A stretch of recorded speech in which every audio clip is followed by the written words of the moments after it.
I want to see you in the pool with a weenie bikini on and a shower cap. I don't know. I don't know if I can sell that. Did you forget? Weenie bikini, Speedo. You forgot this is going to come up, though. I did forget now, yeah.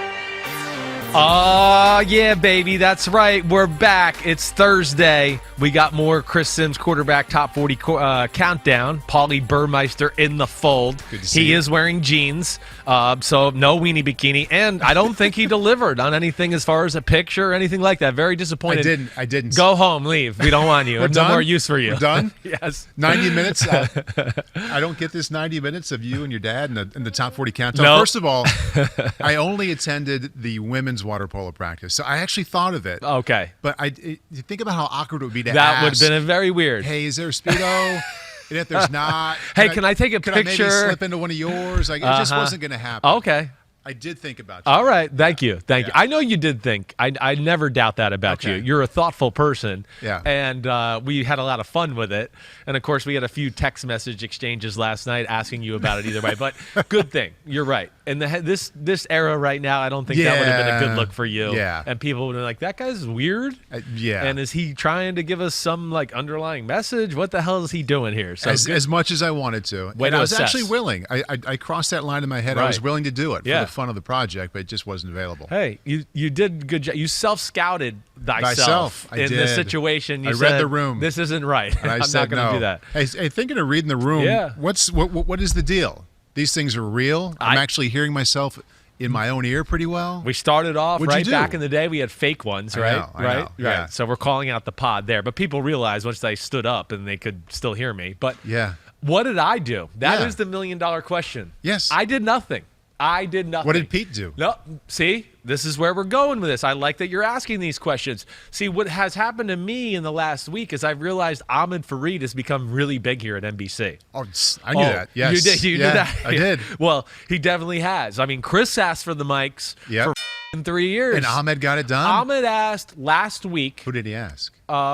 The same guys, Craig and Pop, who are in charge of these things. Hey, it sounds better when I listen to other pods and they have these. He said that. Man, the next pod he was involved, they were in here doing it, hooking it Wow. up. So, I mean, he just asks and he receives. Ahmed is like such a nice, calm, like you're around him, like, how could you not like this guy? Yes, right. But that's a diva move. Oh, it is a diva move. He wanted to sound better.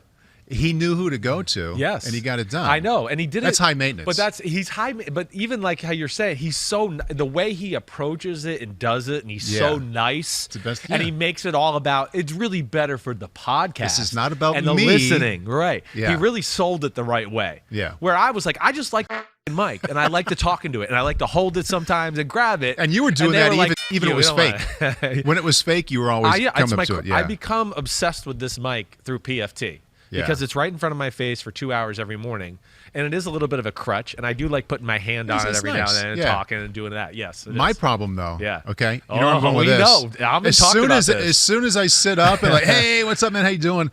I'm back here. Ahmed brought this up last pod. I'm back here, did he? Yes, he's a fan of you. He watches the pod when you do it. Yeah. And he goes, now, Paulie B with the lean back the might seat have back. some issues. I know. Now, you could bring it with you. I don't think I'm going to lean back There's and no hang rules. on to it. Okay, This but there's just no feels rules. awkward. There's no rules. It's Chris Okay. Simms Unbuttoned. Okay, so you could do it. Pete says great look, Yeah. which means it looks stupid. Keep doing it so we can Yeah, make fun of well, you. stupid is Right, the new Pete? cool. Stupid is the Is new it? cool. That- It is. That's good to know. Yes, get Yeah. you likes, get you, clicks. Clicks. Yeah. Clickbait. You know, That's all you do, clickbait, Sims. baby. That's all all you're I in do. for. Yeah, that's right. So we got a good one today.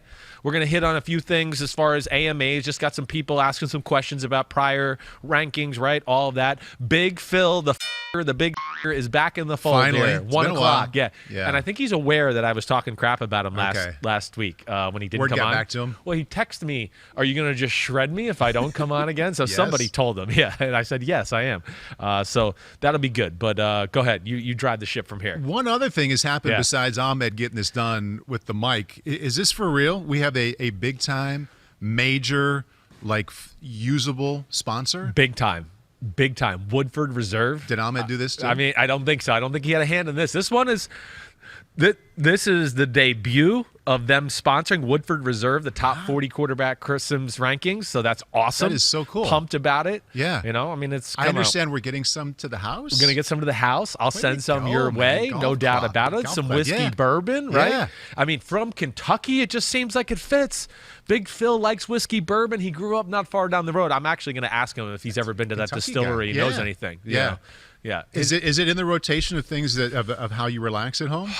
I'm not going to lie. I'm not a big dark liquor drinker on the usual. It's kind of usually a special occasion, or if like my dad or somebody I'm friendly with is drinking it, then I'm like, okay, yeah, I'll do it with you, and we'll hang and do that. Yeah. It's something that I've kind of just gotten a little taste for like the last year and a half. Yeah. So I'm getting there is what I'm telling you. I don't know if I know the differences all the time between, oh, this is really good or this is what I like. Mm-hmm. I'm kind of learning on the fly. But it'll actually get used at our house. It's a nice way to hang out at night. Actually, funny story. Since you said you were letting your 10-year-old watch Django? Yeah. Django? Right. Okay. Django. So right. my 12-year-old, because I like to sip on it at night, right. He's like, started to like read about it. He wants to smell it. And so like after a while, he's like, can I just like have this like a tiny, tiny, tiny little taste? Yeah. So every now and then he'll just kind of put it to his lips. And my mother-in-law is in town. And she saw this it go happening. on. And I know she didn't say anything. Right. But the word bubbles above her head. Oh, yeah. Filed away, reckless father of my grandkids. He's not really drinking it. Yeah, right. He's not really drinking it. Yeah, I don't think there's anything wrong with that. I mean, come on. You're just letting them taste it. I mean, and honestly, too, when you're that age, it doesn't taste good. Right. So you're probably like, you might encourage him Should never to drink again. That he thinks it does. Oh, that could. You might be you might have one of those, huh? One of those kids, huh? Yeah. But yeah, it's one of those weird ones too, where never had a taste for it, never liked the smell of it. Yeah. It's like coffee, and then like all of a sudden I got to an age. College. It's I guess, but then I got to a shots of certain bad. age where I smell it and have a few friends, and It's I go, nice. I kind of like it. You're 40 now, Right? So You I don't know kinda what the ease hell on into happened. it? Yeah. So I'm down, and we'll talk Awesome. about it more. Yeah. Okay, so we've got Big Mike's, we've got bourbon sponsoring We got Big us. Money, Big Mike's. We got Big Mike's. Yeah. Keep coming back to that. And we have the latest rendition of the top 40. We're going 25 to 21. Yeah. Yeah. Yeah, got some good ones I here. missed the last couple. Okay. So it's nice to be back in the fold here with 25. Yeah. Okay. Let's go it. Let's do it. 25, Jameis Winston, New Orleans Saints, okay? Jameis Winston's one of those guys, hey, he's a hard guy to place. We know his top-end play is special. It is. But we know, again, it's the old adage with Jameis Winston, the bottom-end play is really bad at times. Now, I don't expect that if he does get a chance here to play with Sean Payton. I think he's going to clean things up, and hopefully he's learned from Drew Brees and his approach and all those things too. But he's a hard guy to get a feel for exactly of where he is in, this process right now because, hey, 2 years ago, he played from the Bucs, and we know he did some good things. But was really, really careless with the ball almost that whole entire year. And still too many plays of like, wait, you've played too long and too good in certain spots to make those plays, as we've discussed. So we'll see. Can Sean Payton beat that out of him a little bit? I would bet on yes, but I don't know that yet. So Jameis Winston's one of those guys that I look at and I go, yeah, he's sitting here at 25. He ends up being the starter with the New Orleans Saints. He's a top 10 talent in football when he plays clean and smart and realizes where the break is every now and then. Not every play has to be the last play of the game or you have to make magic happen. That's the big thing with Jameis Winston. I'm rooting for him, and of course this is one of the most intriguing quarterback battles of the NFL season. I think he's in an awesome spot for this way. He started 70 games in the NFL. Right. He takes that body of work from elsewhere in the NFC South, and he gets kind of this reverse thing where every now and then a rookie quarterback will get to sit behind a really good veteran quarterback. Right. Well, he gained all his experience, some good, some not so good, and he sits for a year. 70 starts. Now I'm just going to watch Drew Brees. I mean, he threw a handful of passes last year. Right. Hardly played at all. Right. So he just got to exhale, watch Drew, I assume learn a lot from him, and now really battle to be the starter again. So it's not the way they would have drawn it up when they took him number 1 overall in 2015. Right. But I think for the Saints, the way the last 6 seasons have played out for him, I feel good about his chances to be good this year. I do too, and I feel good about either guy who starts there in New Orleans. Right. I do, and I look at Jameis, and of course, yes, it'll be a different offense if he's the quarterback as compared to Taysom Hill. I think if Jameis is the quarterback, yeah, it's going to look a little bit more like the Drew Brees offense, except there'll be the more aggressive down the field element that Drew kind of lacked in the last few years because he was getting up there in age. Right. But it is with Winston. Underrated athlete. That's the one thing I don't think people realize. And I remember last year when I went back and watched film for the top 40, I just remember looking, damn, does he make a lot of plays moving around the pocket? And not like that he scrambles outside of the pocket and does Mahomes, Josh Allen things, but he gets out of the pocket and still makes plays there that way. Maybe not to the extent I'm talking about with them, but there is that aspect. And then he does have size and toughness to just hang in there in the pocket and go ahead, hit me. Right. I don't care. I'm going to throw the ball down the field and do that. He rarely, loses control of the football in a lot of ways. I mean, he's pretty consistent throwing that way. It's about just when and when not to take a chance. And those are the things that he has to learn. And I would think that, that experience with Sean Payton and Drew Brees has changed his approach. Right. Now it's just going out there and doing it. That aggressive approach, especially the last year with the Bucs, he threw 30 interceptions. And, that's why that kind of bought his ticket out of town. No doubt. Worked out well for him as we take a look at some of his stats. 2019 with the Buccaneers. Those 30 interceptions really stand out. But in the 4 years before that, I went and looked at his numbers. He averaged 15 interceptions per year. Right. Kind of high, but not awful. Not horrible. Right. Drew Brees from 2006 to 2016. Yeah. Okay, that decade. Right. You know how many picks he averaged a year in New Orleans? Right, 14? 15. 15, yeah. Exact same as what Jameis did. I'm not comparing the two. Sure. Drew Brees, a first-ballot Hall of Famer. He did so many things well. But in terms of Sean Payton living with that number of interceptions, he's done it before, and his team has thrived with a quarterback pushing it downfield a little more. Definitely. And living with about one pick a game. Yeah. I think, Sean Payton, he's not going to be like over managing of the quarterback situation. I do think he's got a good way of finding the blend of being aggressive and yet like, okay, here's the time not to. He knows how to coach that. Drew, lost the aggressive part because he lost the confidence in his arm a little at the end of the year, at the end of his career here, the last 2 or 3 years. I'll also say to that, like, listen, I'm not even taking away from the stats. Great stat. Football's changed the last few years too, where it's like, kind of like you're saying, the era we grew up in, 15 or 16 interceptions was like, of course he did. Right. Everybody should throw that. All the good quarterbacks do. But that's changed in the last 4 or 5 years, where just turnovers are all anybody talks about. It's become a real big thing in judging the quarterback position to where, yes, that's a little much for this day and age now. Right. But, again, like, let's throw those stats up. And if anybody's not, not watching on YouTube or anything like that, throw the Jameis Winston stats if you can, Kristen, one more time. Just because, look at some of that stuff is really damn good. I mean, really damn good. Yards per attempt, pass TDs. I mean, all of those are towards the top of football. But the decision-making is the biggest thing, and that's why he was first in interceptions and 28th in completion percentage. He has a little bit of that Brett Favre, I can fit it in there, make a play, do something that way. And the time sacked is high, too. It definitely is. Well, it's the same disease. It's, let me hold on the ball. Let me see if there's something else I can get better. Yeah. Let me see if I can make this play. Wait, there's 3 guys hanging on me. I want to be able to still throw to Mike Evans down the middle. Oh, I got sacked. No, throw it away. Whatever. Find a shorter completion. Those are the things he's got to get better at. And, we'll see. I would think he'd gotten better in all areas, but we just got to see it and see where he's at within his game. Before we move on to number 24, just because this situation is so unique in the offseason, for this offseason, 3 former number 1 picks, number 1 overall at quarterback, on a new team with a really good chance to start. Now, Jameis, that happened a couple seasons ago. Yeah. But you have Jameis Winston, you've got Matthew Stafford, and Jared Goff. Oof. Which of those 3 do you feel the best about their chance for individual success and team wins this year? Well, Stafford for sure, just because I think he's the man. I mean, I think Stafford is one of those guys that, I'm hoping the whole world's going to realize how good Stafford really is this year now that he has a team around him. It'd be a fun story. Yeah, I mean, that's what I'm hoping for, because I've always been a guy in his corner, and he's really damn good. So I'm going with him.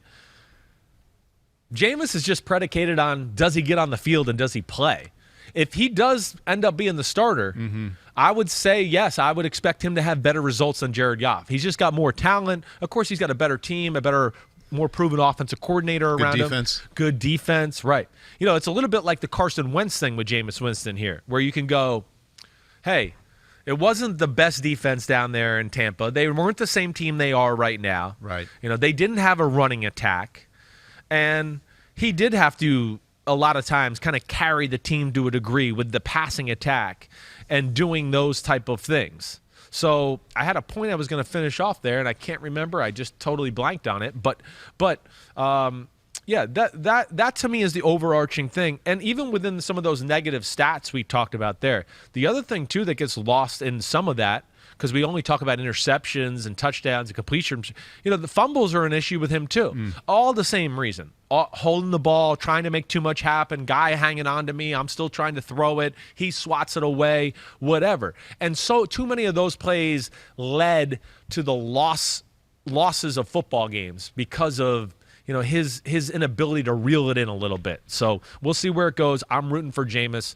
But if he does become the starter with that team and everything like that, yeah, right. let's watch and enjoy and see how he does. Jameis very much connected to number 24. Which is quite a hint. Actually, teammates with quarterback 24. I'm going with Taysom Hill. I gave him the slight advantage. Taysom Hill, number 24, New Orleans Saints. Hey, listen, it's tough. I understand. Taysom Hill's not your traditional quarterback. From the traditional quarterback standpoint, I would rank Jameis Winston in front of Taysom Hill. But the thing is, tradition is gone. Sorry, the NFL has changed. Quarterbacks don't just stand in the pocket and pick you apart anymore. There's more to it than that.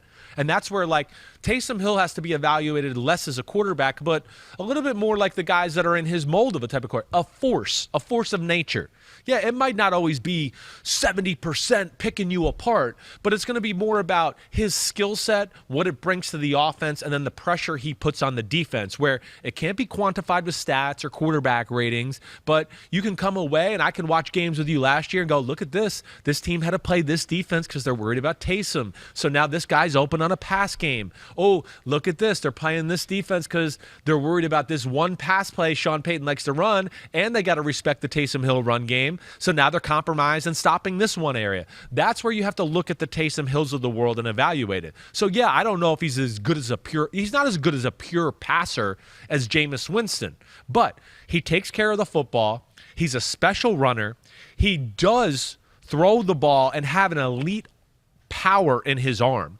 And he's pretty damn accurate. He really is. And I just think that will continue to get better and better, as we go. As I said last year, he was towards the bottom of my top 40 rankings last year, and it was more predicated on, the few snaps he got a quarterback the year before that and the preseason, because I remember that preseason just going, man, the 2019 preseason, I believe it was, where I just went, Taysom Hill's starting to look really comfortable at quarterback.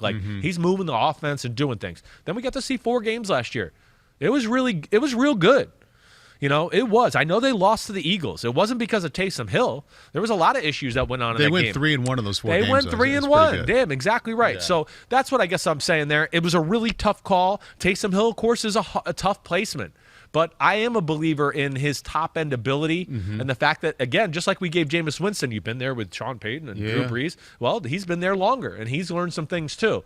It'll be a different offense if he takes over. But, yeah, I'm going to give him the edge over a guy like Jameis right now. A lot can be read into the fact that you had Jameis 25 and Taysom 24. I'm reading into that you think he's just a tiny little bit better. Yeah. And that opening weekend, you would start Taysom instead of Jameis Winston. Is that right? Yes, it is. All of that went into my thinking there a little bit. But, yes, I think he's a little bit better and trustworthy, I guess I'll say, from a standpoint there. That was one little part. That doesn't turn the ball over as much. Doesn't turn the ball over as much. Exactly right. He's going to get a lot of simple defenses like a Lamar Jackson or a Kyler Murray at times because you're worried about the quarterback design runs, right? So defenses are like, well, we don't want to bring this crazy blitz or do this crazy disguise coverage because if he keeps the ball and the backside guard pulls and Alvin Kamara leaves him up, whoa, we're going to be in a big problem here with run fits and things like that. So that's the pressure he puts on you. And I just think between the talent, some of the success we saw last year, and let's not forget, I believe in those 4 games, like Michael Thomas was barely there, maybe Right. just getting back into the fold, right? If not there at all until the very end. And I just think I'm saying he's going to be the week 1 starter because he's Sean Payton's baby. This is his toy. This is his project. So yeah, I think he's a little bit better than Jameis, but as far as the starting's concerned, I've heard nothing but waxing poetically out of New Orleans and Sean Payton love of Taysom Hill for the last 3 years. Right. And I also have heard that Sean Payton's kind of excited to approach offensive football a little different way and those type of things. Now, I don't think he's going to go out of his way if Jameis Winston just outperforms him in preseason or training camp to where he'll be like, well, this is my pet project. I like him. I'm going to start him, even though this guy was better. No, I think it'll be a fair competition, but I think that Taysom has the edge at least going in to where as long as he doesn't it up, Sure, yeah. that I think he'll have the edge to be the starter week 1. Did the organization basically tell us he had an edge because they both signed new contracts and his extension much more attractive than Winston's? Yeah, well, I think, his extension was a little more on, they didn't know the future. He definitively kind of looked like the future at that point. And, okay, we need a top-end backup, and he actually has a role in other positions in our offense. Like, he's valuable to our team, so we can't just let him go. So they paid him high-end backup quarterback money, plus you do all these other things to make his contract. What's he getting? What was it, Pete? I think it was a 4-year, $140 million. Yeah. Was it that high? Was it that high? Yeah. That's the max. I mean, but it wasn't real. Numbers, That's right. I'm forgetting. It's the 1-year deal, basically. That's the way. Jameis was the 1 year. I know, but the Taysom Hill was basically like a 1-year deal too. To just basically figure out the salary cap and help the Saints out. That's really what that was about. Yeah. 8.9 next year. 7.2 now. So they added that little extension onto the end of it, right? Was what he was supposed to get. Correct. So it was all about numbers moving and all that. Funny money. I would think that gets torn up this year or something else gets done. Yeah. So yeah. He'd always been kind of a tease. I say always. Recently, the last couple of years, holy cow, this guy might be able to play. Wow, that looks pretty good. I wonder what it would look like if he had his own set of games, not just to come in, but to start for a month. He had that. You talked about how well he did. Right. Team went 3-1. He was around 70%. You liked him before that. What about that month where he was a starting quarterback was even better than you thought it might be? I think just his feel for the game, and I think just his control of the football. Where I was expecting this could be more exciting and fun because he's got a big arm and he'll be able to stretch the field. But I think the thing I was more amazed by was pinpoint back shoulder throw. Whoa. Little quick stick route that you see, Breeze be so good at, look off the linebackers just a little and boom, put it right in the right spot in a tight window for a short throw. All of that was really smooth and better than I thought. I mean, listen, it was 70%. Yeah. You said what you want. And I would tell you that 70% with probably a higher degree of difficulty of throws to what Drew Brees got, and I'm not trying to be disrespectful to Drew Brees, just the fact that, again, Drew Brees' arm wasn't quite the same, so they didn't dial up the aggressive down the field throws quite as much.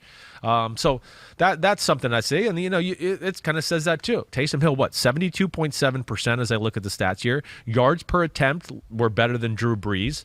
And then, of course, had the 4 touchdowns and 2 interceptions. And, again, you can't just look at quarterback stats with guys like this. That's not fair. You're lying if you're just looking at that. You have to look at the run game stats and what he does there. That's a real part of his game. And I think he was over 5 yards per attempt as a starter, as he was just kind of as a supplement novelty piece. Third on the team in rushing, second in touchdown rushes. Yeah. 8 touchdowns. So you got to put that into the game plan too.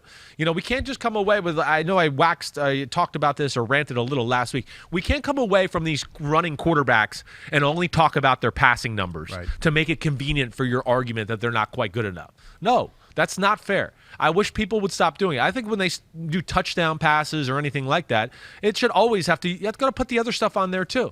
It's a part of the game. It's like sometimes I see that with Josh Allen where they do that. And I want to go, well, but he had 12 touchdown runs. But nobody talks about that because we'd rather pick apart the passing or something like that. But that's a part of evaluating this, and it's not your traditional quarterback. But I'm excited for Taysom Hill. Yeah, and if you like the Saints, or if you just like watching offensive football and a very good head coach with a new challenge, Saints will be fun to watch. Definitely. With Jameis at 25, right, and Taysom there at 24, bringing us to Michael Jordan's number of 23. Michael Jordan's or LeBron James' number? We'll go with Michael. Old school. Yeah, Old school, Michael got it first. He's the man. All right, number 23, Ryan Fitzpatrick. Yes, Ryan Fitzpatrick. Okay, here's my first thing I want to say about Ryan Fitzpatrick. He went to Harvard. Did you know that? I know, I'm joking. That's all I feel like. Everybody always says that. But this is my first thing, and I wrote this down in one of my mock top 40s that I wrote, because I wrote the list out like 5 different times. Of course. Fitz-tragic is over. Get over it. It's done. See, I'm not going to hold myself to that thought anymore. Even though, listen, that was a real thing for a time where it was either Fitzmagic or then the next game was Fitz-tragic.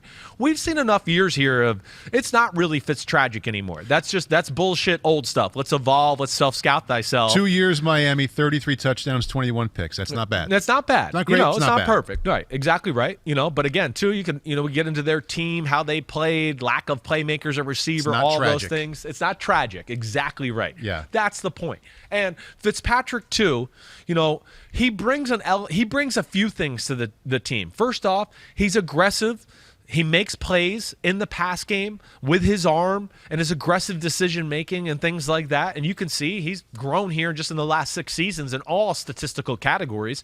But the other thing I'll give, where I gave Ryan Fitzpatrick maybe a little bump too, as compared to other guys that we don't look at as like big-time stars or, franchise-type quarterbacks, moves pretty well, moves way better than you think. Every game you watch Ryan Fitzpatrick, there's a few scrambles or runs where you go, man, I forgot he can do that. It was 3rd and 8, and he got a 10-yard gain, stuff like that. He's very good at that. And, listen, you don't have to agree with me. Here, you tell me. Yeah. I think he brings a little edge to the football team. I think there is a leadership factor with Fitzpatrick. Even though everybody knows he's not the franchise of the future, he has a way and an edginess about him and how he acts on the field, and he does all these crazy things, and his beard, and, the guy pulled my head off and I still threw a 30-yard completion for a first down in the Raiders game, right?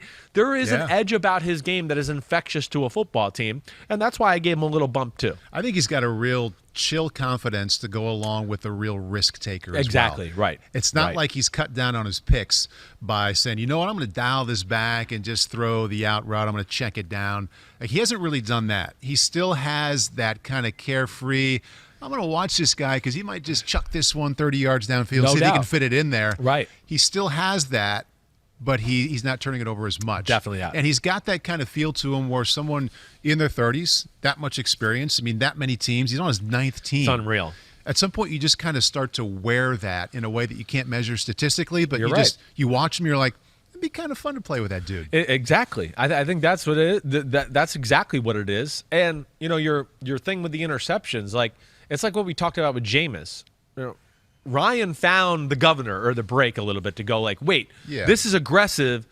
This is stupid. Right. He found the difference, and that's where I think he's evolved. And listen, the way he played last year, he was totally justified. He could have stayed there in Miami and been the starter one more year. There's no doubt about it. His play was good enough to still be the starting quarterback there. Let's not forget that. He got replaced and moved on because they drafted a quarterback in the top 5, and they didn't want any more problems with this conversation. It didn't look good last year that the top 5 pick did not look as good as Ryan Fitzpatrick. Right. It's caused issues. So that's why he's out of there. Great signing by Washington.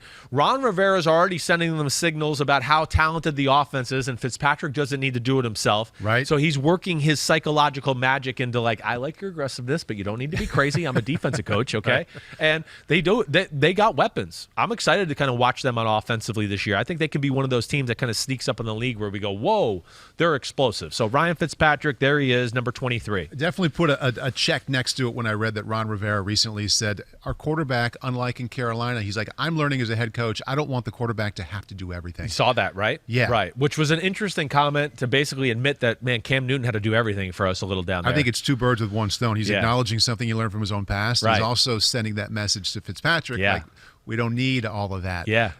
bringing me to this question that I want to be sure to get to. Can Washington be the best team in the NFC East? Definitely. If their quarterback is the 23rd best in the NFL. Definitely. Yeah? Yes, 100%. You know, Jared Goff was probably around 23, and they went to the Super Bowl that year, you know, for me. So that doesn't mean anything to me that way. He makes enough plays. That defense is special, as we know, and it only got better this offseason. It really did. You know, whether it's the draft pick out of Kentucky, right? Yeah, Davis, right? And then, you know, my man William Jackson at corner from Cincinnati. Yep. So you get him. Yeah, got Curtis Samuel on the offensive side of the ball. Got my mofo De'Ami Brown as your third receiver now. You know, we'll see. I hope Antonio Gibson's turf toe is okay. Right. Because it's supposedly still giving him a little issue here. I just read something on Twitter that, like, he didn't get surgery and everything. He's talented. They need him. But I think the Washington football team is, yes, one of those handful of teams that I would just go, I know they made the playoffs last year. We didn't think they were a real threat to do anything. Right. But watch out for them this year. I really do. I think they improved the parts of their team that were a question, and I look for them to kind of make a jump. They're going to win. I'm picking them to win the NFC East. Yeah. Right now. I'm just telling you. I've already said it before. I'm still going with it. Washington will win the NFC East. Would you rather have his beard or his Ivy League education? Oh. More impressed by? I'm sick of his beard, actually. Go Ivy League. Yeah, I'd definitely like to have his brains, without a doubt. Yes, I definitely would. Harvard and Texas, similar. Not exactly. Not exactly. All right, 25, Jameis Winston. 24, his teammate, Taysom Hill. 23, Ryan Fitzpatrick, bringing us to 22. Ooh, 22. Guy I got a lot of crap for. Everybody thought he should have been in the top 10 halfway through the year last year. He was in the top 10 2 years ago. 2 years ago he was, but he's not right now. I got to see more. Big Ben. That's right. Big Ben, Big Ben, Big Ben, Big Ben. Yes, he's there. I got to sing again. It's so fun. I think the bass is even better in this new mic. I've gone to, opera singing when it's Big Ben. Sat up nicely. Oh, yeah. Big Ben, Big Ben. Man, I love me some Big Ben. Yes, he's fallen down the rankings a little bit. I think it's pretty obvious of why. Come on, anybody watching football last year, it wasn't his best year. There's no doubt about that. I don't know how banged up he was. I know he played through some knee injuries and things like that. He was coming back from the elbow surgery. Yeah, I get it. I know he had to deal with that. I still think he's got talent. I do. I still think you can win a Super Bowl with Big Ben. But, it was underwhelming towards the end of last year. Whether it was... But you were on it even before it got bad at the end of last year. They were through Thanksgiving. Yeah. They hadn't lost. Uh-huh. They eventually won the division title, 65%, 33 touchdowns, 10 picks. But we were having these conversations September, October, November. You're like, don't pay attention to the stats and the wins. This isn't what it used to be. No. What in terms of the optics, what were you seeing even before the 4-interception playoff game? Yeah, like I was excited the first few games of the year.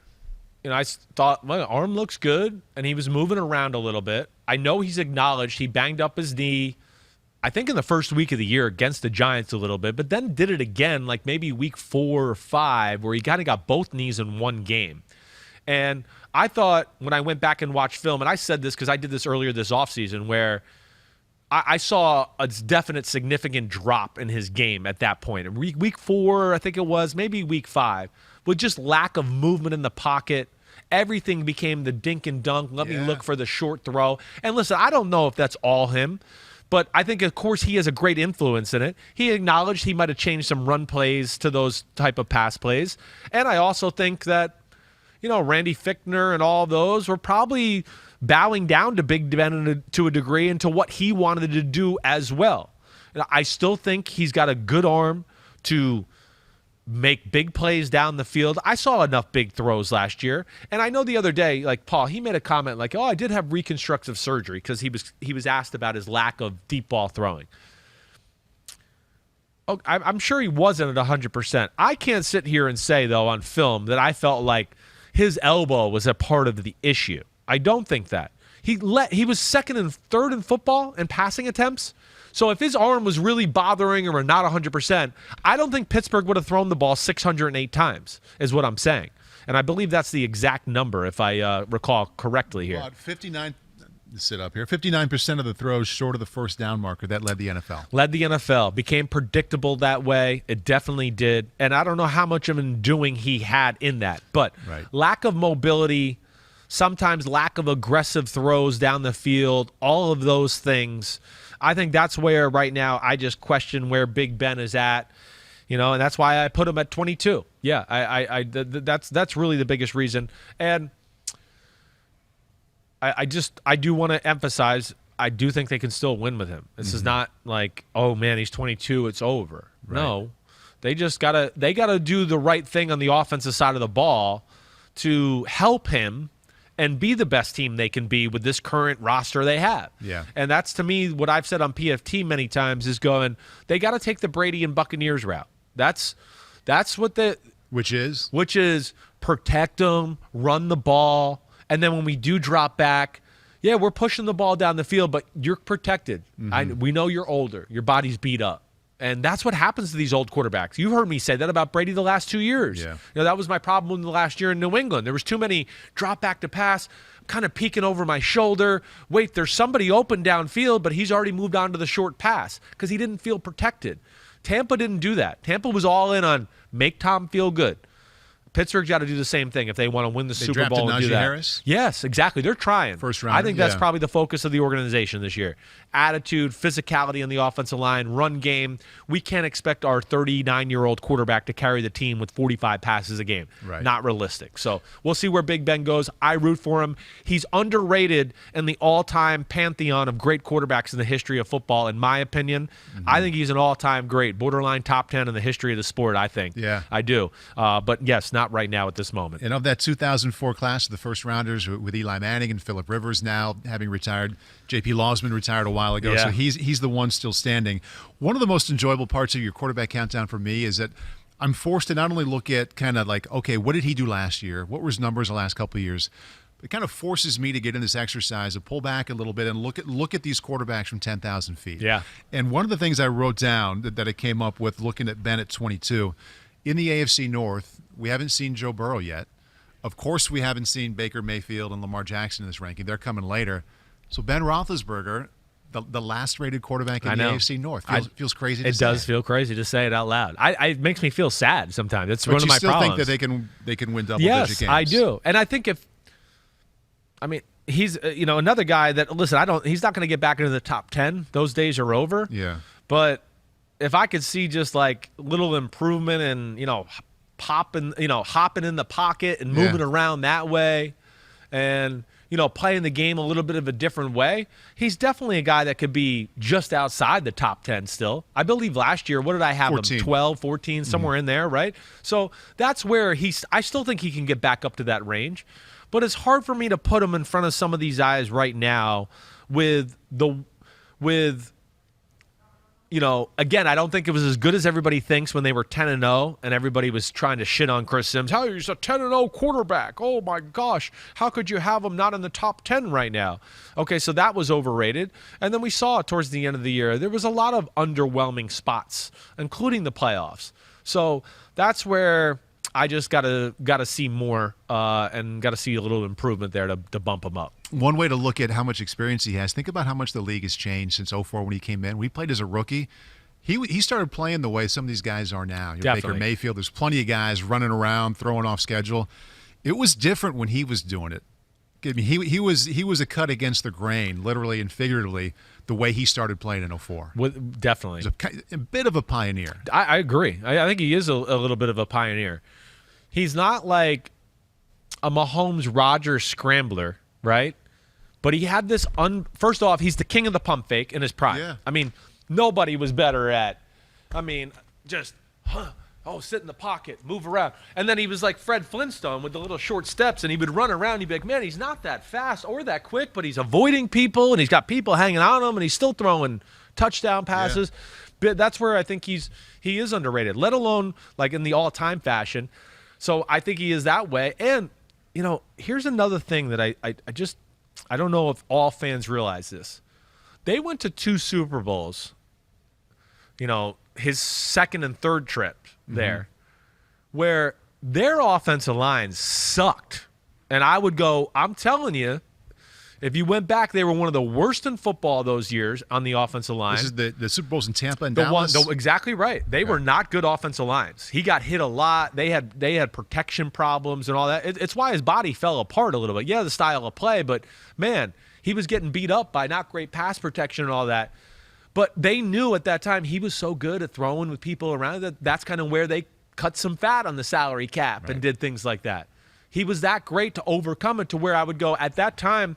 I don't think there's a lot of quarterbacks that were playing in the league that could have overcame the obstacles with that offensive line. So I'd want to make sure I'd give a legend, a first ballot Hall of Famer, his due justice. But yes, right now I got some questions about his game, and we'll see where it goes. I root for Big Ben. I really do. I'm a big Mike Tomlin fan and the Steelers anyways because I know Mike and back in my days in Tampa. So it's just natural and easy for me that way. One more quarterback left on the 5 we're getting to today. And we're going way out west. Another super interesting quarterback situation at 21. I know. We're going Jimmy G at 21. Yeah, I mean, Jimmy G. Oh, there's my man Kyle Shanahan. We're in our Texas uniforms. Woo, 1-87. That was a deadly combination. You look sleepy in that photo. Man, yeah, it was after a game, too. Was it really? Yeah, it really was. It was after a game. You wore yourself out. I probably did. Yeah. I was kicking somebody's ass in the Big 12. It was tiring that day in that Texas heat. It was just not easy throwing for 300 yards and 3 touchdowns every game. Jeez. Somebody had to do it. Somebody had to do it. It might as well be me. Yeah. But, yeah, Jimmy G, 21. Gosh, availability is an issue. Let's just start right there. First term I had written down. I mean, of course. How it's the first thing you have to think about. It's why the 49ers drafted a quarterback in the first round. Let alone, listen, I understand people are going to be able to look at it in a base way. And Jimmy G does a lot of good things. I don't want to, totally crap on him here. It's not about that, okay? Because there are a lot of good things, and I'm going to get into that. But also, too, I guess I'm just fighting back about what people say to me and I hear sometimes. Oh, well, look at his record. He never loses. Oh, every time he's out there. I get that.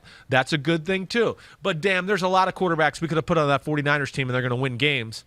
Even high-quality backups. The problem with the 49ers and why that stat looks so crazy sometimes is the 49ers have dropped the ball on good backup quarterbacks. They've had crap there.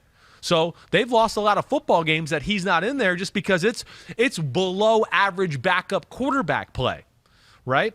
And even when he's healthy and, yes, they win and all that, they've sent you the signals, yeah, we're winning. We don't think he's playing good enough still. They've been telling us for 2 years.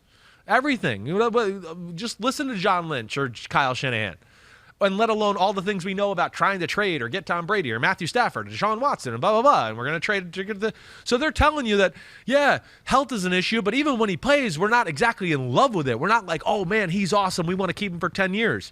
There's issues there that way. He's physically limited in his ability to move in the pocket or extend plays. And then his arm is really NFL average, but he has a quick release and great, anticipation. So that saves him a little bit. And that's where he's really good. Man, he is good in the pocket and, people are around and he can kind of get his feet awkward and just flick it and do things like that and get the ball out of his hands really quick. So I love that aspect of him. But is he going to make plays out of the realm of the offense a whole lot? Absolutely not. And to me, that's where kind of he falls into the 21 category. Which issue caused him to fall further in your mind down to 21? Is it the availability, which you said right away, or is it his level of play when he is healthy? It's a little bit of a combination. I think the availability was probably the most prevailing thing that I thought of right away, right? But two, I think it's the rest of that to go with it. Whether it's, I know early last year they won some games. He was playing good, but I wasn't sitting there going, oh, wow, this is amazing. Hey, they lost to Arizona in week 1.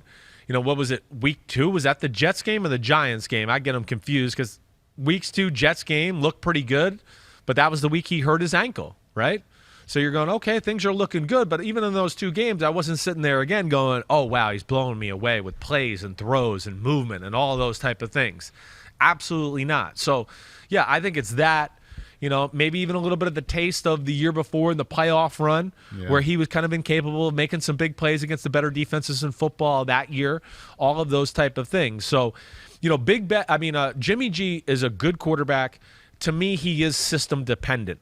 He needs a system that is foolproof, and then he can execute it and you're going to win games. But If the system doesn't deliver, I don't think he's the type of guy that's going to make a few throws or a few plays in the pocket where you're just going to go, F me, he did it. They won the game. Unbelievable. So they go out and make a massive trade to go out and get a quarterback who maybe he isn't system dependent. Next question. What do you see as more likely this season? Jimmy Garoppolo plays well. They're a major factor, maybe even a force in January. Or Trey Lance takes over early to midseason, and that era begins. I think if you made me bet, I'd probably take option one. But I feel like this is something my dad said to me early on in the process, and I know he's going to be calling in here in a second. I would think there's still going to be, like, it could be a year where Jimmy Garoppolo is the guy, but you're going to see Trey Lance in every game for a few plays. Maybe the way Taysom Hill used exactly. to do it. Like, hey, here's a series. We got a few runs for him, an easy pass off these runs that we had designed for him. You know, experience is an issue with Trey Lance. The fan base is excited. We traded away 3 first-round picks. So, like, you kind of satisfy that need. Shanahan can kind of get his head around how he wants to attack offenses for the future with Trey Lance. But, you know, the rest of the team doesn't have to go through the learning curve because they are in the Super Bowl window. I mean, they are. Damn, the 49ers are good. So that's where this whole thing with the 49ers is really interesting because they could go 13-4 and be the number 1 seed in the NFC with Jimmy Garoppolo, and you just go, okay, so now what are you going to do for 2022? Yeah. Right, but they're going to have to go to Trey Lance, I would think. At some point, but sure. But yeah, so that's where I'm at with Jimmy G. Again, I like him, don't love him. There are physical limitations to his game, but he does know how to play the position. And like I talked about, he's kind of good at hopping around in the pocket, you know, not needing to be in a perfect spot to throw a, 10-yard curl or 15-yard curl down the middle. His feet can be cockeyed, and he can kind of flick it there with his arm, and he's got that quick release. But, yeah, like I've said, if the schematics fail, he's not the guy that's going to carry your team in a bad moment. Pete, do we want to take a look at the comeback player of the year odds first? Okay, we will do that later. In partnership with Woodford Reserve Bourbon. Way to go. Way to go, Chris. Woodford Reserve Bourbon. Yeah. Sponsoring the Chris Simms Top 40 Quarterback Countdown. What do you think about that, Big Phil? I heard you're on the phone here. You hear that? We got a little Kentucky whiskey bourbon sponsoring the countdown. Yeah, Kentucky bourbon. Oh, my gosh. When you go down there, and I visit my family, friends in Kentucky, there could be a bar with 1,000 bottles on it. It looks great, and it's all bourbons. And everybody down there is an expert. I'm not, but good for you and good for Paul, everything that you're sponsored. Hey, Kentucky, you need a little bit of that in you. That Woodford Reserve that gets sent to you because they're in partnership with your son here with the Top 40 Countdown. Will it sit at your house for years and years and years, or will it get open and kind of slowly disappear? Well, I don't want to say anything bad about your sponsor, but it might not be drained as fast as it would maybe at your house or Christopher's house. I don't know. It'll be good decoration either way. Dad's like a once-in-a-while drinker. Yeah. He's not, I'm like, I kind of go hard on the weekends and enjoy my drinks. It sounds like you sip on a little something most nights, right? Some nights. Yeah, some nights. All right. And then Dad's like a, every now and then kind of guy. We can go on there in a summer afternoon, and one Saturday Dad's not drinking at all. We come back the next week, he decides to have a drink. That's kind of the way he is. He's a lightweight that way. It's lightweight. It's just about making a decision and trying to show the discipline not to fall into traps. Discipline, all caps. Discipline. And that's what it's truly about. I'm not going to have a drink today. I don't need it to have fun or talk to people.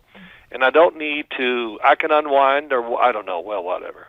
I don't know how I unwind. I know how I do, but it's surely not by drinking, that's for sure. All right, good. But it's all good. You talk top 40 quarterbacks with your son, probably. Yeah. Yes, we had a few conversations about it. Yes, we did when he was drawing up the list. And I said, oh, my God, you got to do this already?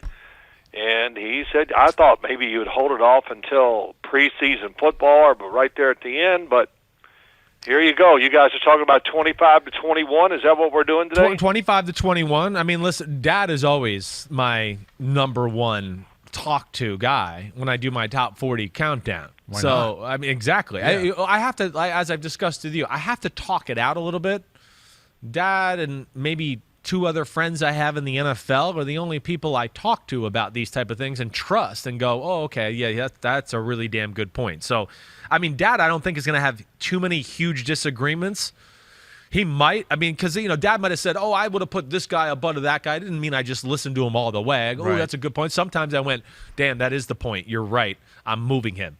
We had some fun conversations. Then a few other times he goes, I don't think I'd put it. And I made a few points. He goes, that's the point. You're right. Leave him there. And so we that's where my dad is clutch. So what do you think? Anything that you look at, 21 through 40? I did send you my list here a little while ago just in case you wanted to digest it and research it a little more that you think's interesting on second thought or whatever? Well, yeah, no, not really. As I looked at the list, it's just too many. I just kind of looked at it and went through 21 through 25 since you showed them today and all that. And I did right away just go, you know what, I would put Jameis Winston ahead of Taysom Hill. Okay.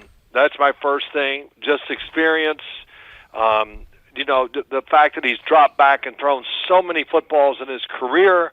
And, of course, I'm putting all this on Sean Payton that this will be a different Jameis Winston we see than we did in Tampa. Yeah. And you said it. I've heard you say it, Paul. You're on with Mike, Christopher, and you talk about it. Yeah, Jameis Winston, I watched all the interceptions on one reel one time, and they had a common theme.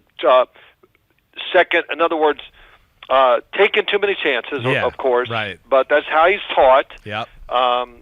Getting away from pressure and then making throws, trying to make a big play down the field, definitely, I thought was a big problem. Yeah. And the biggest thing of all is that he just loses the football. And you've heard me say this many times. When you lose the football 2 or 3 times a game, that's the difference between 6-10 and 10-6. Yeah. It's just you can't lose control of the ball, and he does, and it's always only one way, and that is high. Well, that's good. You're saying it's kind of like you kind of just laid out exactly how I laid out the issues with him and why I made him behind Taysom Hill, because I don't, Dad, like I said exactly kind of what you said. Yeah, if you're just going to say pure quarterback play, it is Jameis Winston, but I kind of explained it as like we got to look, above and beyond that, at least in my opinion, to where like Taysom Hill is a force of nature. That's how I kind of look at it. He's a weapon. It's different than how we look at the quarterbacks. And, I think with his running, he controlled the ball way better than I thought he was capable when I went back and watched him last year throwing the ball. It throws perfect spirals. We know he has a really strong arm. And he showed, great growth at the position.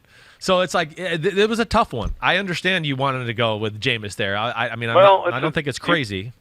You already made a good argument against me. Sure. Well, you know what? I made it against my brother the other day, too, because he said the exact same thing you did. My brother. Okay. He was over. And he goes, I want to see the whole list. So I showed him the list. He goes, no way. He goes, I'd have Jameis in front of Taysom. And I said that to him, and he did. He goes, you've changed my mind. I think you should put Taysom in front of him. Yeah. He goes, if you explain it like that, people won't be mad at you on TV. And I was like, okay. Well, yeah, that's a great thing. I think the one thing I would like to see and see if they do to really, if Taysom Hill is going to be the guy, then of course that means Sean Payton is going to release him. And we're not going to kind of manage the game a little too tight, and we're going to use his running and this. Let the running, you do an occasional run or whatever, but really let the running come from drop-back passing. Right. And the scrambling and stuff like that. That's where I think he's going to get his big yards, be more effective. Yep. And the thing about Jameis, too, I'm not going to get into quite the mechanics of it, but kind of the way he holds the ball with his hand and everything just lends itself to letting the ball go high, too. Definitely. I mean, I've always noticed that. Looks weird in his hands. It does, and it's the reason. I think it's one of the big reasons why he does throw it high. Well, I know it is. Shoot, I've watched it too much. I saw it at Florida State when he was coming out. Yeah. And I just go, he needs to change the way he holds it, and like I said, firm up his wrist a little bit. Yeah. That's the big thing. Right. So that's. I agree, Dad. I mean, over people's heads, but it's the truth. And but I forgot. Oh, you can't teach accuracy, Paul. You just can't. Tiger Woods. You can't change your swing. Oh, you did 10 times. Oh, they all worked. Okay. Yeah. Oh, Josh Allen. Well, it's because they changed. They got Stephon Diggs. That's why he's completing more. Yeah. Shut up, everybody. Yeah. But you're right with the Jameis thing. There's something that has to be adjusted there. It's not going to be. Well, I know. Okay. I know. I wonder. Well, not that he's going to change the mechanics or anything like that, but he holds the ball like he's got big hands, and he doesn't. He has small hands.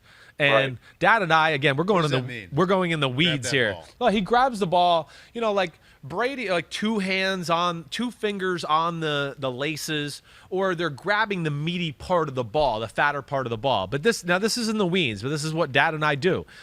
If you look at some of these quarterbacks recently, Mahomes, who has small hands, and I'm missing a few other guys here. Lamar Jackson, Wilson. Zach Wilson's another one. Exactly right. Where they've gone, okay, my hands aren't big.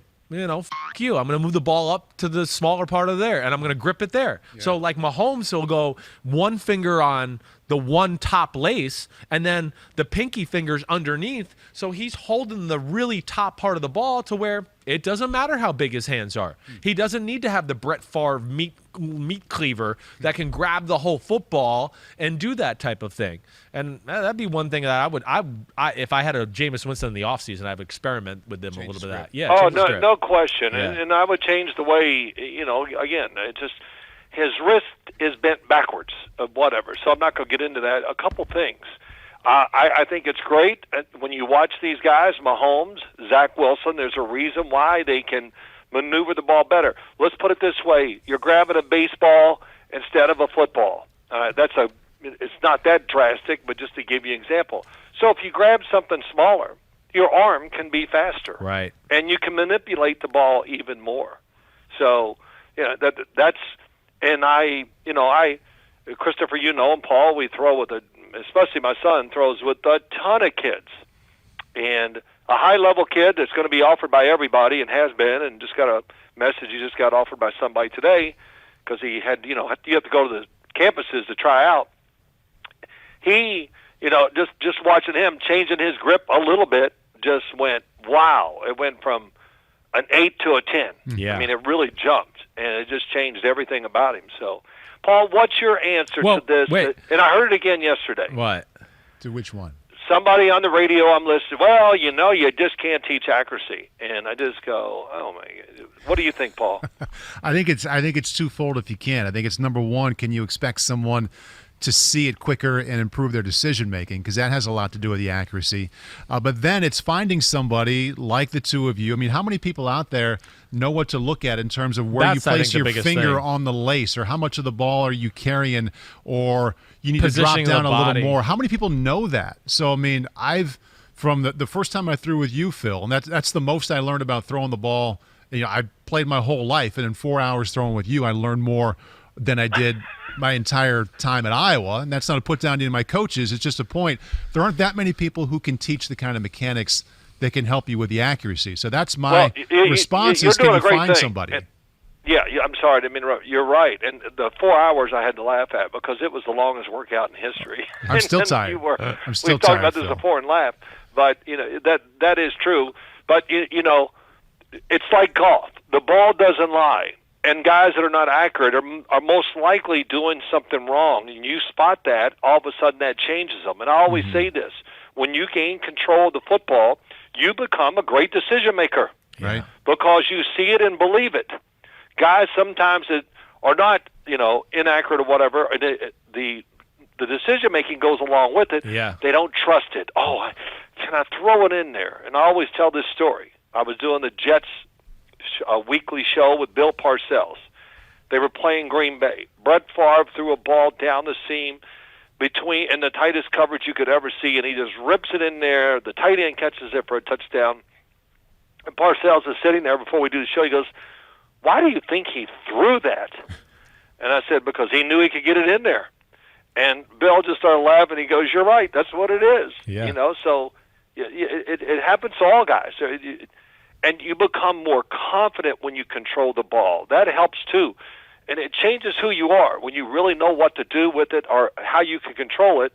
Decision-making, confidence, belief, and just makes you feel better all around. You're not worried that, this could, guys, and I've said this to many guys I've thrown with who were somewhat successful. I said, you always worry about that you might lose control, right? Mm-hmm. Yes. And they admit it to you. And so if you can find the problem, which is easy, and you correct that problem, all of a sudden they become a different person, a different decision maker, and a different thrower. 2 and under 5. That's how he grips it. I just looked just to make sure. So he's got the ring finger on the second gap, and then the pinky fingers under the 5. He has very small hands. Okay.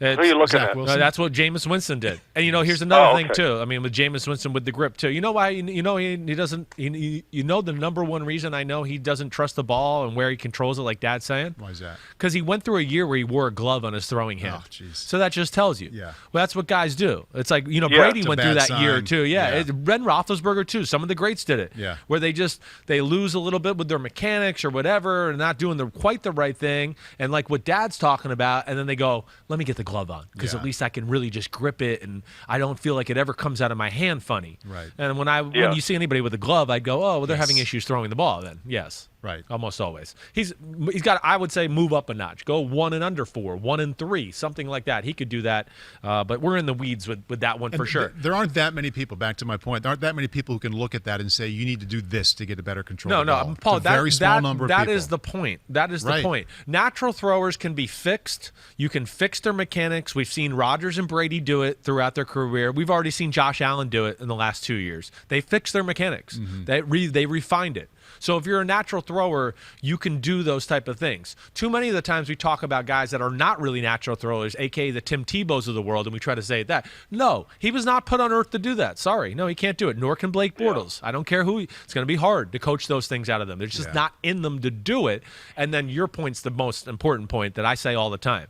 There's just only a few people in the NFL that really know throwing, mechanics, rhyme and reason. Wait, the ball did this, it's because you did that. Right. And that to me that's really the big issue. 100% true. Because, when you get in those slumps, you turn your head and you'd like for somebody to tell you something to get you out of that slump. Right. And sometimes they can tell you something that's not even right, but it clears your mind. Right. And you gain confidence once again. Yeah. And Yeah, you're right. Like, you're just like, oh, get your base wider. And you're like, okay, yeah, you're right. I could have got a little wider. It's not a big thing, but all of a sudden you go, wait, that throw felt good. Wasn't really this big major thing, but it did it. And now, like, Dad, tell him. I mean, Dad played for 15 years. He had one guy his whole career, at the end of his career, who told him anything about throwing. Who was the one guy? Go ahead, Dad. Jim Fossil. Jim Fossil. Yeah. I mean, he told me a couple things. I did one thing, not to get into details. It was during the off season. He's showing me, how to hold the ball with two hands better, all that. I'm out throwing the ball. He's standing behind me watching. I'm throwing speed outs, the 10 to 12-yard outs. Right. And we got like 6 receivers. So I'm just getting the ball, throwing it, dropping, throwing.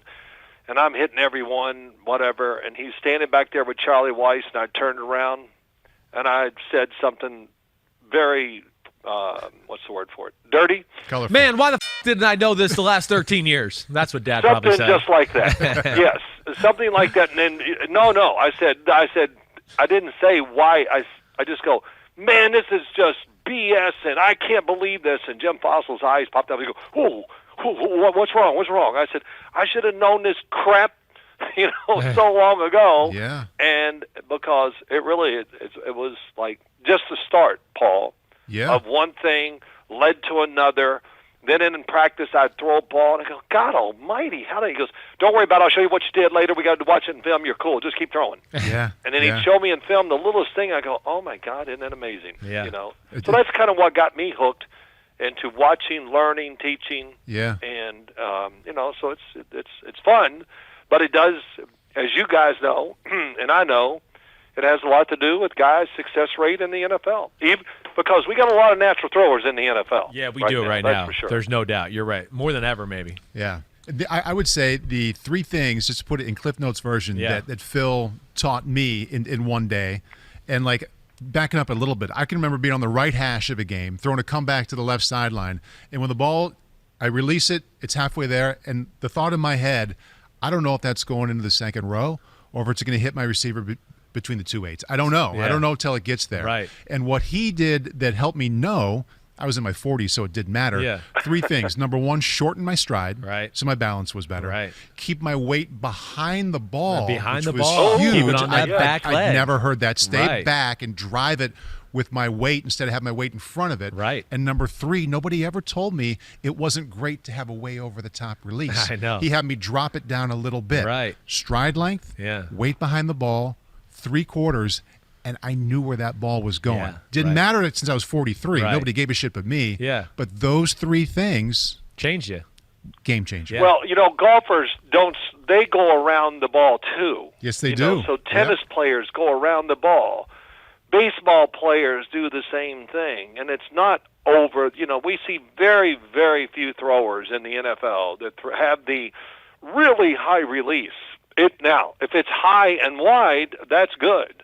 It's about rotating, and when you rotate, you can rotate just faster, and your arm will relax and flex more, and that's where the power comes from. Creating opposites, that's what you did. You stepped, you stayed back, get your upper body moving more than people think you should. They want you, be real rigid. That's kind of what we're seeing guys, Mahomes, like all of them, Aaron Rodgers, they can throw the ball standing on their back foot and rotating their upper body. Mm-hmm. And Aaron Rodgers, I was just watching tape on him the other day for some reason. I don't know why it came up. And he throws almost everything, it seems like, off his back foot. Almost all of it, right. Yeah. Because when I teach kids, they just go, oh, yeah. I said, now don't get into this like every throw. Yeah. But it's great to know when people are running at you free that you can stand on your back foot and still throw a 20-yard in cut. You can throw it down the field. You can do anything. Mahomes but got Aaron like Rodgers that too. has such great feel when he does it. That's Right. the reason why he stays on his back foot a lot to throw the football. Yeah, you have great control of it that way. You have great feel for it. Mahomes, I feel like, is getting a little to that point too, where he's just like, I'll just stay on my back foot. I'm only going to really drive and throw the heater when I need to. Yes. 92 and then the right spot's fine for me. Tyreek Hill can run and see you later, touchdown Chiefs. That's what they are a little bit right now. I had this conversation with my little boy the other day because I was like, man, well, he was throwing footballs and I'm going, Aaron Rodgers is always a great one to watch. Who should I watch? I go, his mechanics are pretty much flawless. They're perfect. Well, it looks like he always has the ball right by his ear, Dad. It's like, I don't want to throw like that. And I said, man, Philip, it's not right by his ear. I know it looks like that, but I promise you, if we go in there and watch it on YouTube right now or whatever, and we slow it down, when he throws the ball and releases, his arm is going to be totally straight and on like what degree angle is that? A 45-degree angle, really far from his body. But I know it looks like he's staying and like doing it like this, but when he really uncoils at full speed, it looks like that, but it really ends up like this. I wish people would watch on YouTube to see what it really is. His hand and the ball and his arm are maximized in leverage and away from his head, then using the rotation as Dad is talking about. That's what allows him to throw Hail Marys in Detroit that go 70 yards far and 70 yards up in the air and almost hit the freaking rafters. Mm-hmm. That's why he can do that. It's the levers, the mechanics, and the body positioning that we're talking about. Hey, Dad, one more thing or whatever here. I just wanted to ask you this about the rookie quarterbacks. I had Zach Wilson at 27, Trevor Lawrence at 28. Would you have moved them in front of Daniel Jones? Oh, man. Would I have moved him in front of Daniel Jones? No, okay. I would not. All right. I would have left it like it is. Okay. Let's get some, what do we want to say? Some examples, a little history before we do too much with rookie quarterbacks. Right. It's been interesting. I heard you this morning, I think it was, I'm not sure, talking about Mac Jones up in New England. I will say this, just watching when I see the little blurbs of them throwing, it looks like he is really letting it go. Right. And he looks, he looks faster in the number, not number 50, but it looks like he's really just letting it go with great confidence, just like he did at Alabama. Right. And of course, the little thing that came out about Drew Lock, well, of course, I think we all knew that. We'll see if he finally puts it together. And for him, it's not about talent. It's just about, responsibility. Yeah. Let's play the game, understand the whole scope of the game, and every play doesn't have to be running to the right, falling away from the line of scrimmage, and throwing it across the field 30 yards or something crazy. Just manage the game better and just, be more careful. I don't know. It's hard to what I'm trying to say, but that's all he needs to do. The talent is there. Right. And I think he's had his feet put to the fire. Teddy Bridgewater coming in, all the Aaron Rodgers rumors. If that doesn't make you buckle down and really try to do your job better, then I don't know. You have no chance in. So yeah. But that Zach Wilson, I know people that work out in some of the gyms that we go to and everything like that. Some of the players, and hey, all they can talk about. Wow, it's in person. He's even better than they expected. So. That's all. And I think we all kind of know that just from what we read and hear. Right. And that it's always, and I've said this to you too, Paul. I had Mike Lombardi just said the worst day of being a GM. I said, what day is that? He goes, when the rookies take the field for the first time. Right. Yeah, and I just hope our first rounder looks like the first rounder, and our fifth rounder doesn't look better than him, right. or whatever. Right. So I'm sure it really is a tough day for GMs and everything when they get that first look at their rookies during camp, whatever. They want their high draft picks to come through right away for them. So I always found that interesting. Yeah. And the other thing is, before I let you go, your 23 Fitzpatrick I'm cool with. Maybe I ought to put Big Ben in front of Jimmy G. Maybe not. It's not a big deal. Man, it was a tough one, though. It was tough. I know. It's tough. Big Ben. Hey, Matt Canada, the new coach, the offensive coordinator. Yeah, listen to your quarterback. Yeah, you want him to be part of it, but don't take all of his advice. Right. I kind of explained that with I actually used that as a part of a negative with Ben Roethlisberger, saying I think he affected the way their offense looked last year. That was part of the reason I kind of gave Jimmy G the edge. I did try to explain that a few minutes ago before you got on the phone. I'm not going to argue that. Yeah. And, listen, drafting Najee Harris, of course, is going to change things. Right. And then look, their offensive line. It's big. Some guys that have been there, not high picks or whatever, but guys they believe in. It's got to be about the defense and play to the strength of your team. Right. And that's always what you want to do. And I think Pittsburgh's they're going to try it. I think that's what Mike Tomlin's going to want. It's easy to say, hard to do when you got a quarterback like Ben Roethlisberger, so that'll be interesting. Yeah, I'm hoping that Big Ben realizes it and the writing's on the wall. Right. And that's why he offered to take less money, and then finally he'll just go, you guys want me to play this way? Okay, I'll freaking do it. Whatever you say, let's do it. Hopefully he's at that point of his career where let's win games. Right. That's what it's about. Right. Let's do it. Let's do this and be, my God, I've never seen a team go from where they were last year and almost just completely fall apart because everybody got used to seeing the same thing from them, all the short passing. And, too, last thing. Yeah. Short passing is more dangerous than throwing it down the field. Oh, thank you. God almighty, No, and it's the hardest thing to do, too, for most quarterbacks. Definitely. Because there's no room for error. Definitely. Dad, I'm so glad you brought this up. I've been meaning to bring this up. I've actually used, again, here's another one. All right, I'm dad. I'm a dad now. Embrace it. Well, my little boy's flag football team. Yeah. He's got this coach who we're gonna throw it short and just kind of nickel and dime our way down the field, and I couldn't take it. So last week I finally said something. I said, one of the best things to throw the ball short is send everybody deep and just have one guy short. Yeah.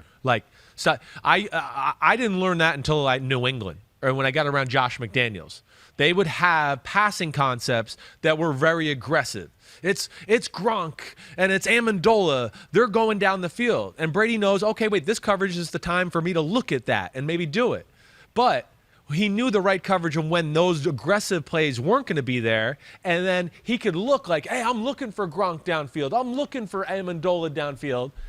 Even though he knows now on this defensive look, I got Edelman underneath against one linebacker and he can do anything he wants and there's no way they'll stop it. It's the best way to throw it short. I played with Gruden we're going to throw it short and all five guys went short. Yeah. And it was like, man, I got to throw this ball for 4-yard gain? Like, me, forget that. Like, I couldn't stand that. It was torture. Right. I got to make sure it doesn't get batted and a fast linebacker and a safety and a 3-inch hole, all for a 4-yard gain. Yes. Like, it's stupid. Yep. You don't see New England even do three-step drops, really, because of that. And you also bring into play with that three-step drop, if you're from under center, even if it's only 2 yards downfield, if you're hustling to get to that 3 back and go without a hitch, your balance is so out of whack. Hard to have that control of the ball, even if it's a, quote, short throw, It is. if your balance is off. If you drop back, you can gather a little bit and feel good about yourself Get in your that half body in the second. right You position. can put it wherever you want. Yeah, no doubt about it. No doubt. I mean, I know. Yeah, go ahead, It's the Dan. hands. I mean, just think about the Yeah. Cleveland playoff game against Pittsburgh. Right. How many times they just, it's going to be, somebody reached up and hit it with Exactly. their fingertips, interception. Yeah. I mean, that game says it all. And, well, many games towards the end of the year for Pittsburgh, just, hey, it's you said it, all short routes, trouble. Right. So, and New England was great. It's almost like they created, knowing if they got in a formation, they're going to get coverage, and Brady was going to look over here. But he, like you said, Christopher, so true. He knew all along where the football was going, but he let everybody follow his eyes a little bit, Right. open up a bigger hole for the short throw, and of course that means more run, more yards after the catch. Yeah. So, Yeah. really true in a. I got to remember A good that. thought. It's It's a good when thought. I'm I on know. TV. Yeah, I know. It is. It's a good Of course, thought. I know it, and some things you just don't bring out, and you have to need to talk about that, and then 7 weeks later, I still haven't talked about it. Right, right. Hey, you the man. All right, guys. Paul, Good, good nice to talk work. to you. Good to talk to you, man. All right, man. Christopher, and I heard you were bashing my ass. the Wait, last how'd couple you weeks find on out? your- I've been wanting to know this. How'd you find out? Who told you? Oh God, who listens? And somebody. You weren't? No, I didn't listen. I do sometimes listen to I know you do. podcasts. I Sometimes know. I'm in my office, Yep. which I am now. It might have been Brian, my brother-in-law. Brian Yeah. Tull. Right. The brother-in-law. Because your dad's informants. killing you. You're supposed to come on and hey. It's all playful. I gave it to you last week. Real It's all good. in It was jest. playful, but Yeah. I got you good last week. Yeah. Hey, I know it's playful. I don't. Hey, you know how much it affected me. 0. You got it. Hey, when there's a target out there, sometimes it doesn't matter who it is. You got to take it. Yeah, that's right. That's It's right. okay. All All right. right, you guys have a great day. See you, You Dad. too, You Phil. too, man. All right, see ya. See ya. Bye. I catch myself in these conversations where it's like, if I'm sitting at home and I'm talking to you two guys, like, this is great. I could do this for 6 hours. I'm Thanks. wondering, like, I hope people are okay with us talking about what his ring finger goes I on know. the I third know. lace. Or Yeah, like I know. It's accuracy. This is the way we talk, though, and I think this is the way a lot of all-in type quarterbacks would talk. Love it. Yeah, that's what we do. Now, listen, I won't lie. If he comes over the house sometimes on a Saturday summer night and it's a barbecue, he still wants It's to the talk same about it. thing, And I'm like, sure, Dad, I'm yeah. 3 drinks in, and let's talk about something else. I can't do it right now. And he's Right. like, Christopher, I was 3 watching drinks of. Woodford Reserve. There you But I'm like, Dad, I've worked and watched football all week. I don't need to talk about it right now and all No. that. But I'm glad he brought up the Zach Wilson thing. I am because, Dad and I, he works out at a gym where I think he sees a lot of Jet players. We know some people within the Jets organization.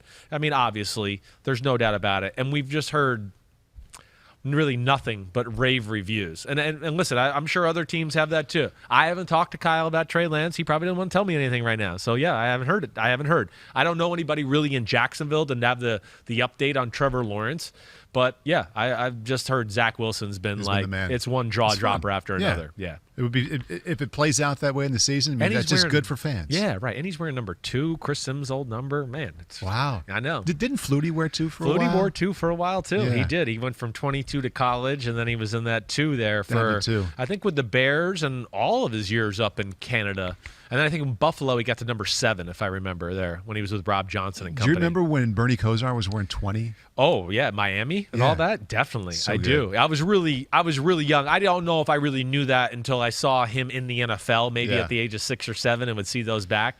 But yeah, big Bernie, awkward body, Funny awkward release. everything, and wearing a weird number, but winning games and putting We the should ball go back in the and dime. look at his numbers sometime for a June show, like the mid to late '80s. What he was doing. Legend. Yeah. Like not a Hall of Famer, but an all-time legend of the sport in a lot of ways. Played in a lot of big games. It's a and- quarterback's quarterback. and was right cursed there, man. by He was- John Elway. I mean, It's true, basically. right? Yeah, a couple cursed. of times. Right. As promised, we're now circling back to PointsBet, comeback player of the year provided by PointsBet. So here we go. Dak Prescott, easily, without even a close second. Joe Burrow back there, 400-1. Dak Prescott is the guy. I mean, I could see that. We always know the quarterback gets favoritism. He's really good. Their offense is really explosive. That's some damn list right there, though. Like, that is some list. Who do you think is a better bet to be on there, Garoppolo or Winston? Ooh. Just kind of long shots. Yeah. Man. I'm going to say I'm going to go Garoppolo too, just because I think yeah. I'm assured. I feel like he'll play. He's going to play and be the week 1 starter. I guess I'm thinking. Good chance they'll win. Right. Yeah. I'm going with that there. There's but some man, big names up there. Saquon Barkley there. What? Joe Burrow. McCaffrey. Yeah. I mean, McCaffrey could have 1,400 yards running, 1,000 yards receiving, and right. I mean Saquon Barkley. Yeah. I mean Nick Bosa, Von Miller. Yeah. Holy crapola. I mean, that's a legit group right there. That's legit, like, up for grabs this year. Yeah. With this group. Comeback player of the year we just took a look at. The odds provided by PointsBet. What up, Pete, PointsBet? We're at a fork in the road here. Do you want to do some AMA, or do you want to advance a couple of AMA? Yeah. I know I have one good one that Pete. It was a late ad. Okay. That I like quite a bit. All right. It's on my. Don't worry. Get to it. It's as a text. Yeah. Okay. Here we go. This is from Sam Waringa. The way you describe Daniel Jones and Drew Lock, insanely similar. Both headed to year 3, second season with an offensive coordinator. Offense added pieces to support them. They have all the tools to be successful if mistakes are eliminated. If both clean up their game, who has the higher ceiling? Ooh, good one. I like that grouping of putting Jones and Lock together. It's funny he asked the question because I can remember talking about Daniel Jones and actually thinking like, yeah, this kind of sounds a lot like what I said with Drew Lock. And it is a very similar situation. There's really no excuses with the talent around you at this point, right? It's about what you do. You heard Dad talk about Drew Lock. I think Drew Lock has a higher ceiling than Daniel Jones. I do. I'm not gonna say it's like by a huge amount, but I see some special attributes with Drew Lock's talent. Kind of to what Dad's saying. I see an arm that I go, whoa, it's kind of a difference-making arm. He's a pretty good athlete. I don't know if he's as fast as Daniel Jones straight away, but I feel like he's better. Moving around the pocket, has a little bit more of a better feel that way. Like, we got into Daniel Jones in the last podcast, and I know you weren't here with Ahmed, but to me, that's my number one critique. Again, it's still that statue in the pocket, totally unaware of what's around him, trying to do the right thing and go through the reads. But it's 2021. That day and age is done. You got to look and be aware of the pass rush every now and then. That's what Mahomes and Rodgers do. You can't just be, I'm downfield. Oh, yeah, and there's 4 300-pounders trying to get me, and I'm never going to look at them or pay attention and just stand here. That's got to change about him. And I just don't think his high-end talent is quite as good as Drew Lock. Now, he's better at Drew Lock and kind of reining it in like Dad was talking about and not being so careless with decisions throwing the football. So that's where he has the advantage. But, Lock to me has some really specialness about his game. Lock can be a top 10 quarterback in football. Physically, he definitely can. And we'll just see if he can, like Dad said, mature basically this year and do the right things and responsibility. Good question here from the homies about your 28th rated quarterback, Trevor Lawrence, and number 27, Zach Wilson. This one comes from Florian Grossberg. Love the pod. As rookies, Herbert and Burrow were somewhere between 10 and 20 among the quarterbacks last year. Why don't you have Wilson and Lawrence ranked somewhere that high this year? So I think Herbert and Burrow were, like 23 and 24-ish last year, Pete? Somewhere in there? Was that where we had them? I can look it up here, too. They were in the mid... Was it the mid-teens or 20s? I thought it was... They were not in the 20s. 30, yeah, Herbert was 37, so I didn't have him. Burrow was 26, so I didn't go that far. You liked them more than that. I definitely. Well, you know that. I loved Herbert. I loved her. You had the governor on that one. Oh, I had the governor on it. I didn't know what to expect as far as his growth and being able to handle the NFL. I think we talked about this a few weeks ago. I was worried about the offense he came in Oregon. Right. I thought there was going to be a little bit of a learning curve there and some issues there. So that's where it is. Again, I had a huge bump up for both of those guys into the top 10 when I did it like after week 11 updated rankings because they were special. I mean, they're doing things where I go, no, there's not many people in football that can do some of the things they're doing right now. Both of the Wilson and Lawrence have that ability. Again, I hate to paraphrase my father for the second time here in 5 minutes, but I'm going to pump the brakes a little bit about a guy I haven't seen, and I just like to have a little bit more information rather than the guys of putting him in front of Jameis and Daniel Jones and Ryan Fitzpatrick, totally aware that their high end and talent is greater than those guys. Totally. But it's still the NFL. It's still an adjustment, and I got to see it a little first before I can just put them in front of guys who I've seen it and seen have success in the league already. All fair points. Yeah, always fun to come in and talk football during the week with you. Yeah. A lot of other sports going on around here at the Peacock inside this building. Do. PLL season number 3 is starting tomorrow. It's starting on Friday. It's at Gillette Stadium. That's where it started 2 seasons ago. You can check it out on Peacock, Friday, 7 o'clock, Cannons Redwoods. There's 2 games on Saturday, 2 games on Sunday, combination of NBCSN and also Peacock. If you like fast, physical sport with great athletes out there, I didn't know a lot about it 3 years ago, but man, oh man, it's been a fun group to be a part of. It's been a lot of fun. Yeah. And Cannons, you see the Cannons they're playing first. Right. It's their first year in the PLL. Last 20 years they were playing in the MLL. They were added this season as the 2 leagues merged. But they have a popular name, or a name you might know in the NFL, Chris Hogan. Chris Hogan made the cut, played receiver for the Patriots, was part of really good teams there. Right. Well over 1,000 yards in his career there. And I think he played for about 10 seasons. But he played lacrosse at Penn State, and he just made the roster cut. I was wondering if he would.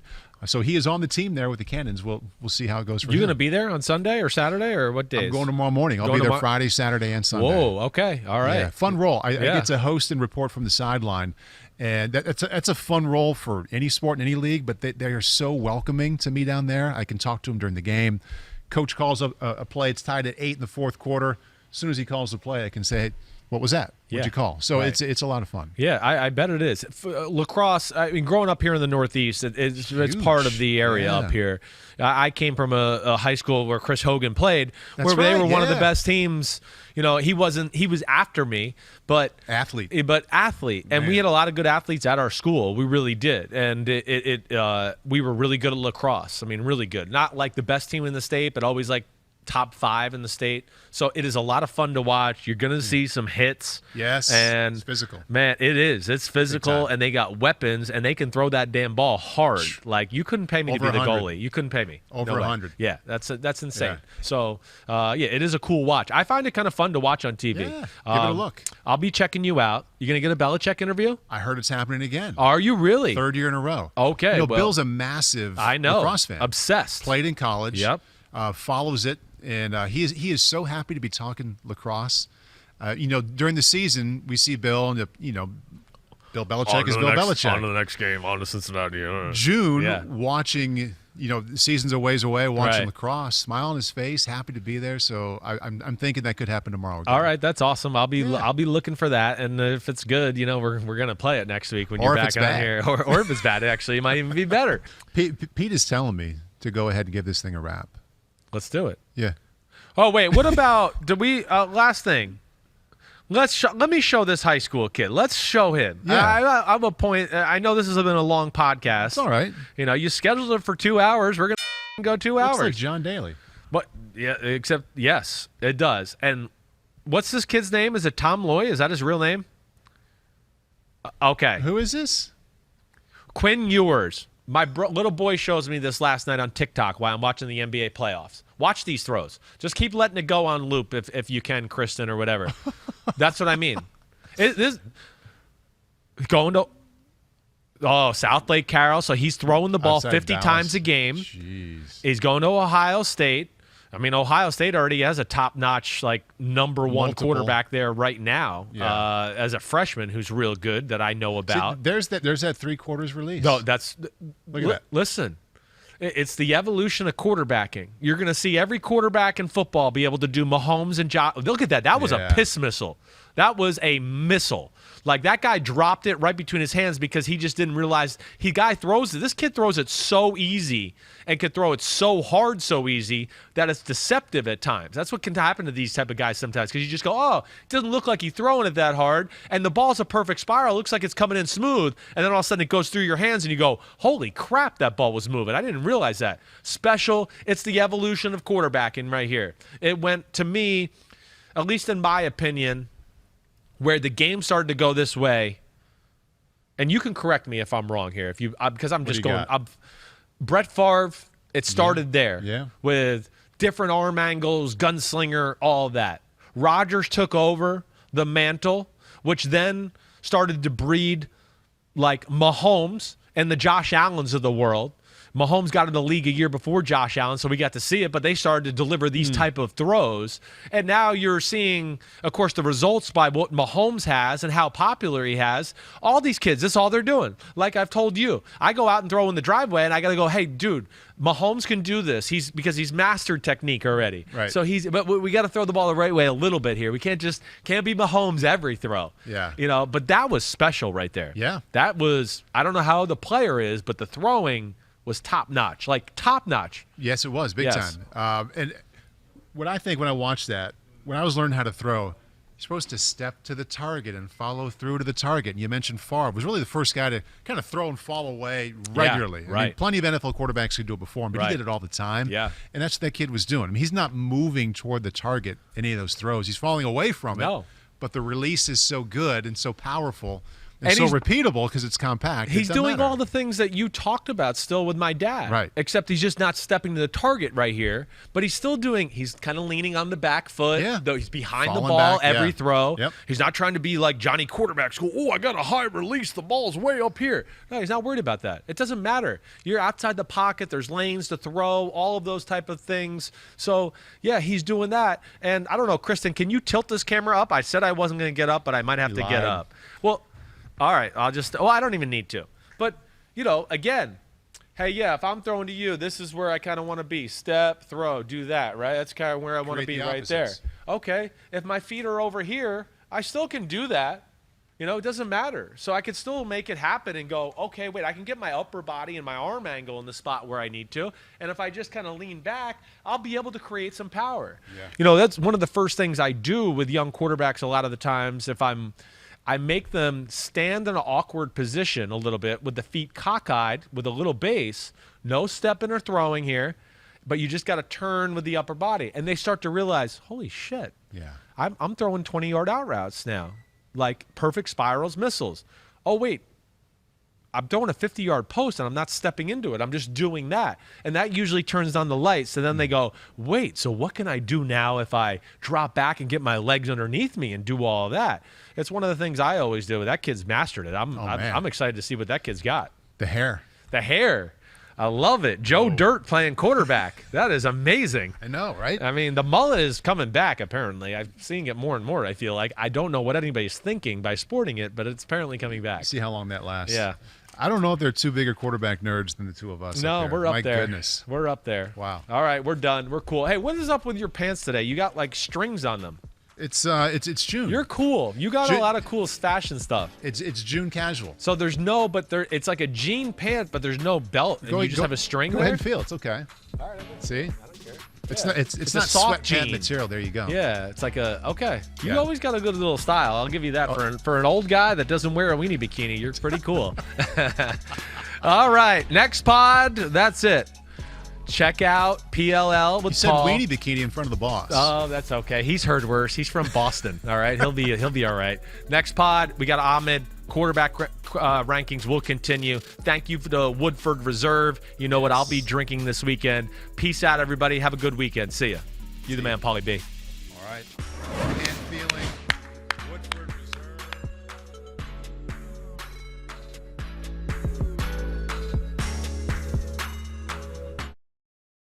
Yo, what's up? Come on, man. Subscribe on YouTube to Chris Simms Unbuttoned Podcast. I need you. Please hit the subscribe button, please. Hi, I'm Mike Tirico, and thanks for watching. Make sure to hit subscribe for the latest news and highlights from NBC Sports.